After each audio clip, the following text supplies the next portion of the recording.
Good morning, everyone. It's just coming up to 10 o'clock. In fact, it's 10 o'clock Les Abdelone time right now, and a few things happening, so I thought we'd do an update on the tracker now, and I'll do a written report shortly as well to put up on the website, and we'll see what's going on. But interesting stuff here. Jane and I leave for Dusseldorf boat show in a few hours, so if you're up there on the weekend, we will be there giving a presentation on the centre stage at 1 o'clock in the afternoon on Saturday and 2 o'clock in the afternoon on Sunday. It'd be fun to meet up. After I've finished that presentation, I'm happy to grab anyone that wants to have a chat when I come off the stage there. It's only a 30-minute presentation, and happy to say good day to anyone who happens to be there. So I look forward to that. So what's happening here right now, let's go to Tapio first. We'll start at the back end of the fleet, as we always do. Things look pretty good at the moment, but they're and he's doing well. He's dipping south, but we've just sent him a message to stop heading south and head east, because there's another storm coming in a few days. So he's doing 3.7 knots. These positions are about an hour old, and quite nice conditions there.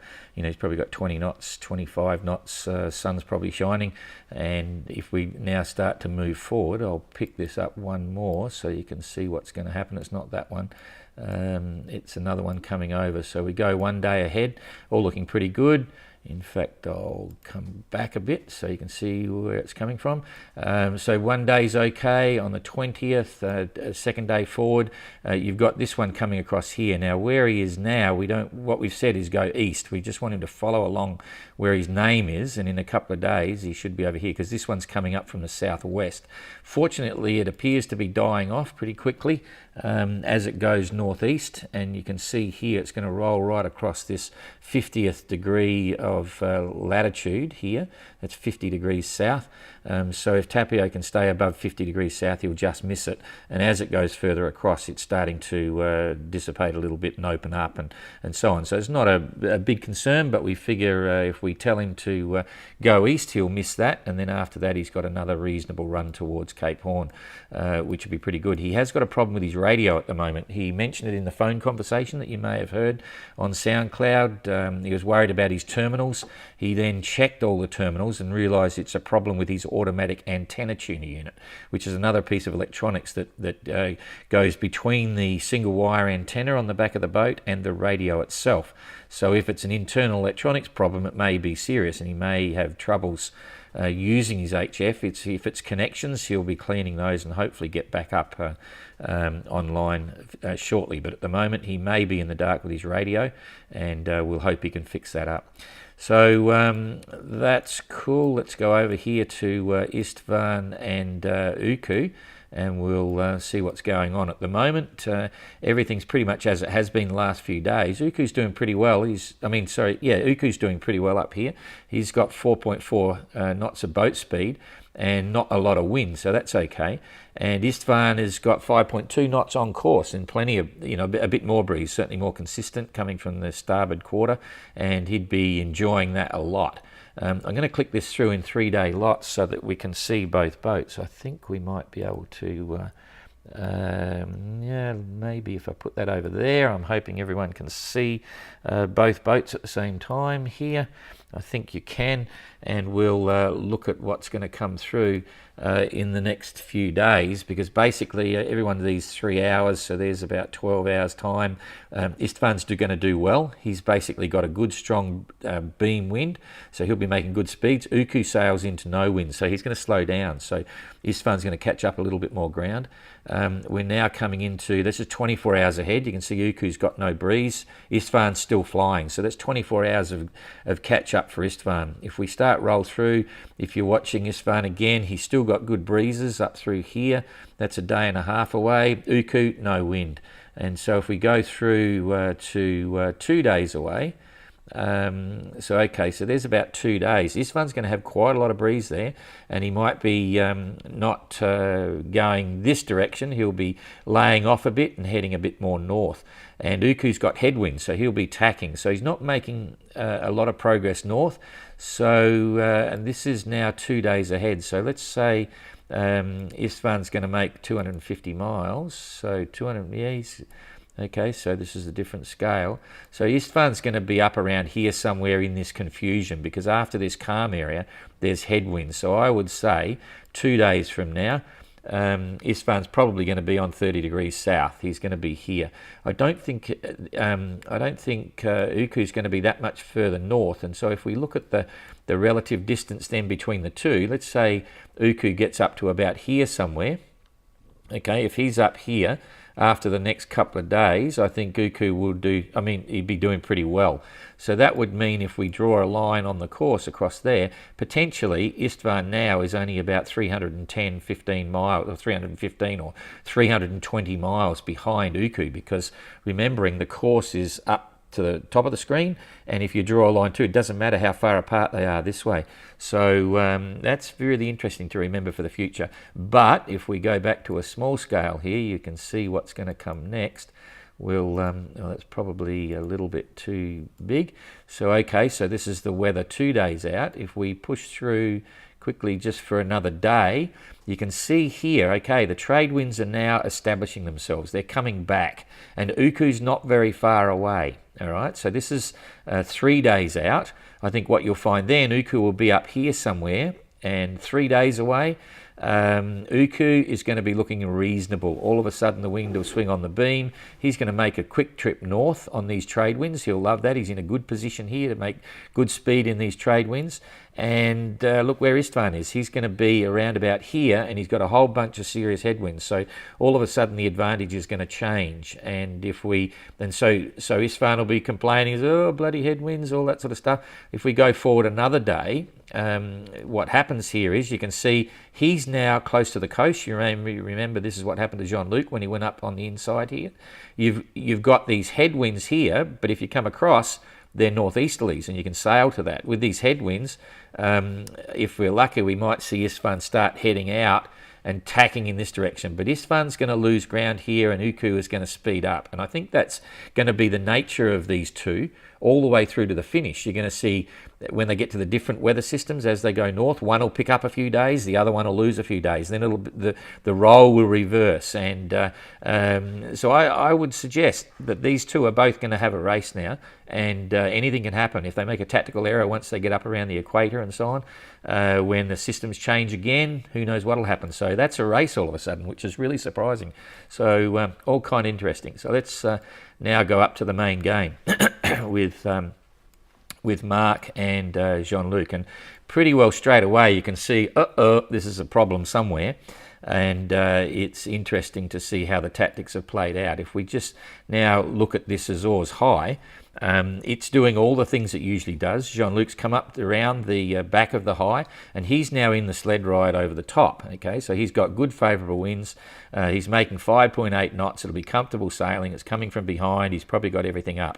Mark Slats is making 4.6 knots now, and he's got a bit of a challenge, because whatever he does when he goes north, you can see the wind's dying off, and he's got plenty of fuel, but the distance is such that he would never be able to motor all the way through this. So what's going to happen to the weather? I think I'll just pull them down here, and I'll click it through every 3 hours to create an animation. Okay, you can see this no wind zone for Mark is sitting right in front. He's got nowhere to go.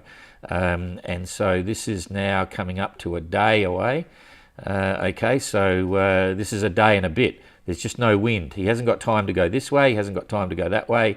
I think it's a bit of a challenge now. Mark is going to slow down for the next day. What's Jean-Luc going to do in that 24 hours? He's actually probably picked up 150 miles in this direction, okay, coming across the top. So there's day one. If we click it through again, you can see that there's just a massive hole there for Mark. He's got challenge. He's got a bit of breeze there, and he's very good in the light, remember. In this instance, if he knows what's going on, he will probably work out by wind direction and watching his barometer where the centre of this high is, and he'll put his big twins up, and he'll be making pretty good. I reckon he'll be doing 4 or 5 knots on this, but probably coming around. He may decide to shortcut and go to windward. He loves going to windward, and light weather to windward is not so bad for him. So watch this space. I don't know what he's going to do. He's got two options. He could go this way, he could go that way. What's Jean-Luc happening? Okay, so this is 2 days out. He's taken this route coming along the bottom here, and it's gone very light. So he won't be making much speed, but he will still be moving. So he's probably only going to do 100 miles that day. So that's day 2. So now if we go out for, you can see now Jean-Luc's probably becalmed. He's going to have some challenges as well. They're both going to slow down, okay, until the weather settles again.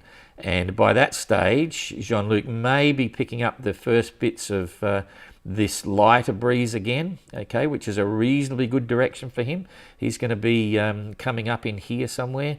So there's going to be, you know, challenging sailing. It's always harder to sail when there's no wind than when there's plenty of wind, because you've got to hand steer a lot of the time, because none of the wind vanes like getting the best performance out of the boat in really light weather. And by now, you know, Mark's still going to be addressing this issue of the centre of the high and either light winds this way or that way. So plenty of things to watch here. I've got no idea what's going to happen. But basically, you know, Mark's got challenges and Jean-Luc seems to be doing okay, but he's going to run out of wind at different times. So where do we go in the future? If I make this bigger, you can see here, this could be critical now. You know, this is now it's the 21st. I'll come forward exactly 3 days in advance. So that's 3 days ahead. Jean-Luc may get lucky here and hook up to this one. So we'll just concentrate on Jean-Luc and start to ride this around here on the top. He may, and if he does, he's looking pretty good.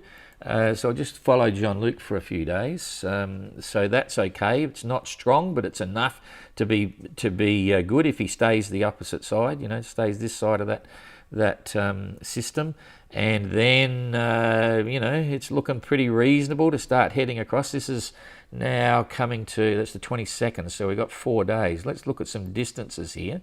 4 days, he might be 500 miles further advanced from where he is. So he could be up in this sort of region up here if he picks it right in 4 or 5 days' time. So that's looking pretty reasonable. So he could keep moving okay. So we'll just keep pushing it through now and just see what's going to evolve. All pretty reasonable, you know, if this is where Jean-Luc is, yeah, on the 23rd, it's all pretty reasonable. If he's got around here, 23rd, he's going to be up there. He could keep moving, and then by the time he gets here, he could be closing the close. This is the 24th now, so that's 6 days in advance. So 6 days, he's going to be in here, and he could be heading straight for the line. So 6 days out, 7 days he's got north. Now he's got a problem. So for the next 4, 5, 6 days, Jean-Luc will keep moving. He may have favourable winds. He's going to have a bit of a light session, and so he's going to be up in this region towards the 24th, 25th of January, and then we've got headwinds. So let's just see what might pan out for Mark Slats. If we come back, that's 3 days out. We said he had the wait until it catches up. Come on, wind. Come on, wind. Come on. It's not. There we go. Okay, so Mark Slats could be back here. It's still huge decisions for him. Does he tack over this side and keep tacking, or go the long route? It's really hard to say. I've got no idea. In fact, I don't even know what I'd do if I was there in that situation. Very challenging deal here. Like if he's here, that's on the 20th, so there's 2 days in advance. He'll be up here somewhere.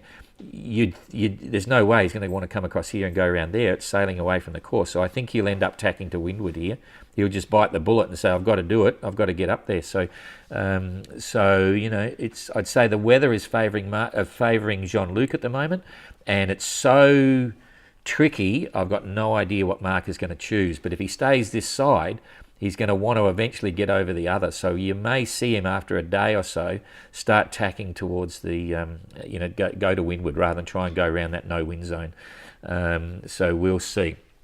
And then after that, once he gets above that, he'd definitely be chasing Jean-Luc. I think you can see here now, even though this is the finish line over here, this whole interplay, this comes down to something I mentioned, you know, sort of a week ago, that if you make your turn too late, if Jean-Luc made his turn too late and Mark comes up here and turns quicker, you can lose a lot of ground. You know, the time to turn, when is it? And by the look of this, if I think Mark's going to probably have to beat to windward in this light stuff rather than try and get on the other side of it. Jean-Luc's been successful. He's on the other side of it and should move well for the next week. So what's happening to ETAs? I think the fact that by the time we get to the 27th, well, hang on. Where we've got all these big wins coming out of here on the 25th, and the guys are going to be, you know, possibly around here somewhere with headwinds. Then if we pan this through every 3 hours to animate it, you see it's still headwinds, then there's calms, okay, and then all of a sudden it starts to get light, but following, depending on where you are. If someone's over that stage, it could be anything. But look at this guy coming in. Who knows what that's going to do?